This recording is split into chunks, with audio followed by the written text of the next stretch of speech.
Anneliese Kohlmann is a name that causes disgust and horror. This woman became one of the most sinister figures in the history of Nazism. Her work in the Bergen-Belsen and Neuengamme concentration camps led to irreparable cruelty and suffering. Anneliese Kohlmann was born on March 1, 1921 in Hamburg, Germany, in the family of Freemasons Margaret and George Kohlmann. In her youth, she joined the National Socialist German Workers' Party and became a member of the party on April 1, 1940. Until November 1944, Anneliese worked as a tram driver. However, the events of World War II and the growing power of the Nazi regime changed her life. On November 4, 1944, Kohlmann joined the SS retinue and was appointed a supervisor in one of the branches of the Neuengamme concentration camp in northern Germany. In March 1945, she was transferred to the Hamburg Tiefstadt concentration camp, where she continued her dark activities. It is noteworthy that before joining the Nazi Party, Kohlmann worked as a tram driver. Her transformation into a cruel warden in concentration camps was an unexpected turn in her life. The work of a warden in concentration camps required ruthlessness, cruelty, and suppression of prisoners. Anneliese Kohlmann actively participated in the system of violence and harassment of thousands of people. As a warden, Kohlmann participated in the burial of the dead prisoners. Her role was to bury those who were victims of torture. She participated in this to demonstrate her loyalty to the Nazi regime. It is known that the burial of prisoners was considered a disgrace and punishment for the wardens. This indicates that she did not cope with her direct duties. Nevertheless, Anneliese Kohlmann's crimes were not limited to participation in the burial of the dead.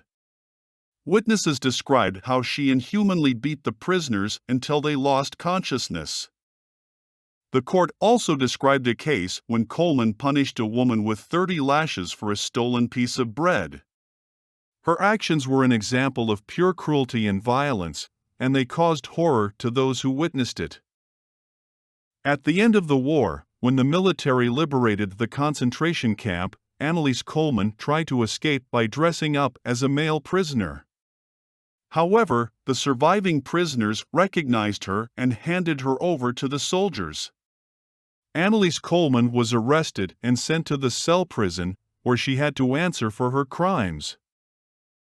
At the Lüneburg trial in the Bergen-Belsen case, Anneliese Kohlmann was found guilty of mistreatment of prisoners and sexual exploitation of young women.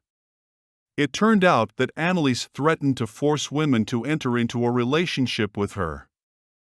Kohlmann really began to realize herself as a lesbian during her service in the NSDAP, which is why she was in solitary confinement in Hamburg prison. Witnesses confirmed her inhumane treatment and described cases of extreme cruelty that she showed towards prisoners. However, considering that she did not kill a single prisoner, the court sentenced her to 2 years in prison.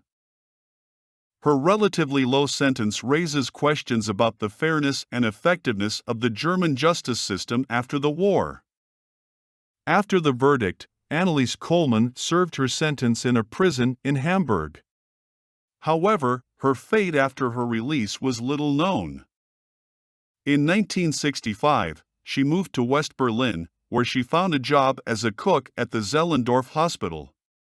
After her dark past in the death camps, Kohlmann tried to start a new life and hide her identity.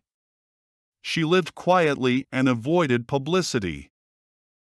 However, Anneliese Kohlmann never got rid of the shadows of her past. Her involvement in Nazi crimes and the mistreatment of prisoners haunted her throughout her life. Until the very end, she could not escape the stigma associated with her participation in crimes against humanity.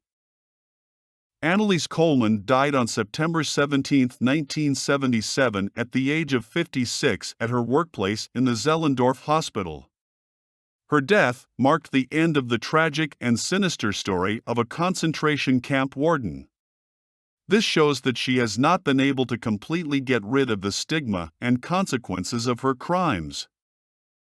These interesting facts reveal additional aspects of Anneliese Kohlmann's life and work, present her as a complex figure, and allow us to better understand her place in the history of Nazi Germany. Thanks a lot for watching, friends. I hope you were interested.